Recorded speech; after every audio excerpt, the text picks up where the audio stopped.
ప్రసాద్కి పెళ్ళైన సంగతి నీకు తెలుసు. అంతకుముందు ప్రేమించుకున్నారా లేదా అనేది మాకు అనవసరం. కానీ మీ ఇద్దరు పెళ్లి చేసుకోలేదు.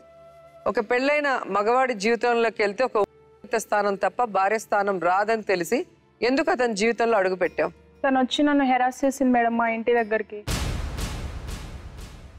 ఇంతకుముందు పెళ్ళైన 1 monthలో తను వాళ్ళ అమ్మమ్మోళ్ళ ఇంటికి తనను తీసుకొని వచ్చారు. మేమిద్దరం మాట్లాడాము.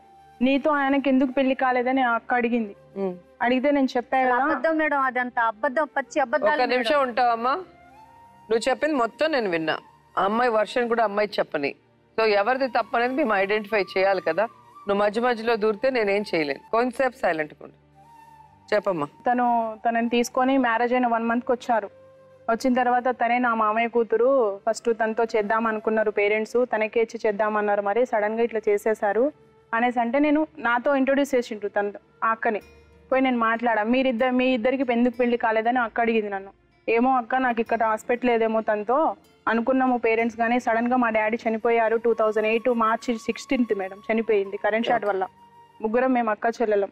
Mummy uneducation, no brothers, no ఎవరు లేరుగా మాకు. మా డాడీ ఒక్కడే తాతయ్యకి. సో మేడం అట్లా అయిపోయింది. మంచిగా ఉండండి, థ్యాంక్ యూ అక్క అనేసి ఆల్ ది బెస్ట్ అని చెప్పి చేతిలో చేయి పెట్టి హ్యాపీగా నవ్వుకుంటూ ఇంటికి వెళ్ళిపోయారు. నేను నన్ను చూసి వెళ్ళిపోయినప్పటి నుంచి తను ఏదో టార్చర్ అనేసి విన్నా, నాకు తెలియదు. మళ్ళా తర్వాత అక్కడ ఫంక్షన్కి వచ్చిర్రు. డాబా ఎక్కడం నన్ను చూసి మా హస్బెండ్తో అక్రమ సంబంధం పెట్టుకుంది అది ఇది అనేసి నన్ను తిట్టింది మేడం చాలాసార్లు. సో అట్లా నాకు హెరాస్ అయిపోయి టోటల్గా తనతో తిరిగినా అనేసి మొత్తం చాటింపు అయిపోయింది మేడం. నేను బీటెక్ చేసుకుంటాను, స్టడీ అయిపోయింది.